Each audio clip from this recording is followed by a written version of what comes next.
ఇదిగో నా ఇద్దరు కుమారుడు, నా మొదటి కుమారుడు, నా రెండవ కుమారుడు. తండ్రి ఆస్తిలో సగభాగం నాకు ఇమ్ము. నా తమ్ముడా తండ్రి చెప్పిన మాట విను. నీవు నాకు తీర్పరివా? నాకు ఆస్తి కావాల్సిందే. తండ్రి నాకు ఆస్తి ఇమ్ము. అలా కాదు నా కుమారుడా, ఈ లోకములో నేత్రాశియు శరీరాశియు నీ యోగడమం కలిగి ఉన్నవి. ఇందులో నీవు చిక్కుకొని ఎడలా నిన్ను ఎవరూ విడిపించలేరు. అన్నీ నాకు తెలుసు. నాకు ఆస్తి కావాల్సిందే. నా తమ్ముడా తండ్రి చెప్పిన మాట విను. నువ్వు ఆపు.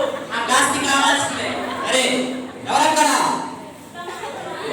నా ఆస్తిని సగభాగం చేసుకొని తీసుకురాము. తమ్ముడు తెలియక అలా చేస్తున్నాడు. ఆస్తి రేటు బాగా ఇచ్చేయండి. నేనేం చేయగలను నా కుమారుడా?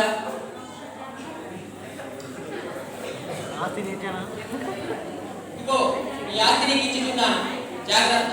నీకు నేనున్నానని గుర్తుంచుకో. అలాగే. అబ్బా ఆస్తి. అన్నీ నా స్నేహితులారా, మనం దూరదేశానికి వెళ్ళి వ్యాపారం చేసి డబ్బు సంపాదించి సంతోషించడము తీసుకొచ్చాను నా స్నేహితులారా. రండి మనం సంతోషించడము.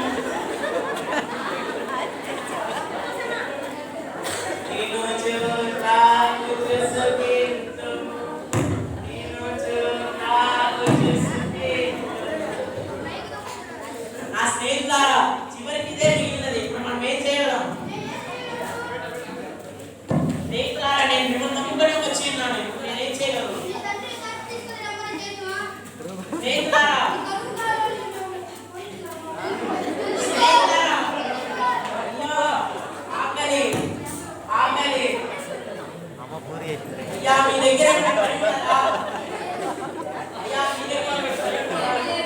అయ్యా మీ దగ్గర ఉన్న పని ఉందా?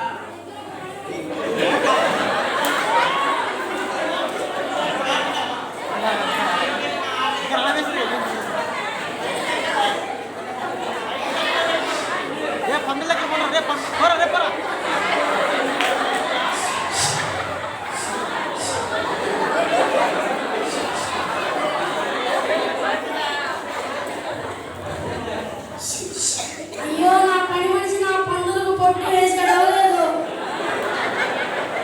ఓ నీలా చక్కదొంగ, నా పండుగకు వేసిన పొట్టు నీవు తింటివా? లేదయ్యా, ఆకలి వేసి కొద్దిగా తిన్నానంతే. ఇక్కడి నుంచి వెళ్ళిపో, తిండిపోతా. అయ్యో, నా తండ్రి ఇంటి వద్ద అనేకమైన సమృద్ధిగా ఆహారం ఉన్నది. అయితే ఇక్కడ నేను ఆకలితో అలమటించిపోతున్నా. తక్షణమే నా తండ్రి ఇంటి వద్దకు వెళ్ళారు. ఎవరక్కడ? నాకు చిన్న కుమారుడు లాగా ఉన్నాడే. కుమారుడా, కుమారుడా. తండ్రి, నేను పరలోకంలో నీకు విరోధంగా పాపం చేసి నీ కుమారుని అంటించుకోవడం నేను యోగ్యం కాదు తండ్రి. నీ కూలివాడిని నన్ను అభిమానించుకోవడం తండ్రి. అలా కాదు నా కుమారుడా. ఎవరక్కడ? మా చిన్న కుమారుడు తప్పిపోయి తిరిగి వచ్చి ఉన్నాడు. చేతికి ఉంగరములను, కాళ్ళకు చెప్పులను, ప్రశస్తమైన వస్త్రములను ధరింపుడి. కొమ్మిన దృఢను వధించి పండగ చేయము.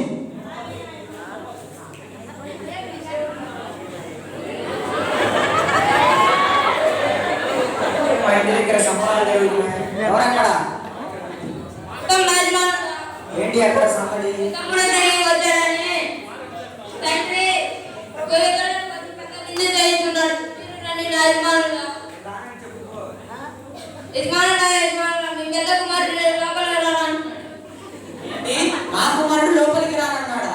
కుమారుడా, కుమారుడా, లోపలికి రా. రాను. ఏమైంది నా కుమారుడా? నేను ఇంతకాలం నీ వద్దనే ఉన్నాను. ఈ నా తమ్ముడు దుర్వ్యాపారం వల్ల ఆస్తిని తండ్రి పోగొట్టుకుని వస్తే సంబరాలు చేసేదవా? అయ్యా, అలా కాదు నా కుమారుడా. ఇంతకాలం నువ్వు నా ఎదురే ఉన్నావు, నాతోనే ఉన్నావు. ఇవన్నీ నీవే కదా. మీ తమ్ముడు తప్పిపోయి తిరిగి వచ్చి ఉన్నాడు, మరణించి తిరిగి జన్మించి ఉన్నాడు. మనం ఈ సందర్భంలో సంతోషించడం న్యాయమే. సరే పదార్థం.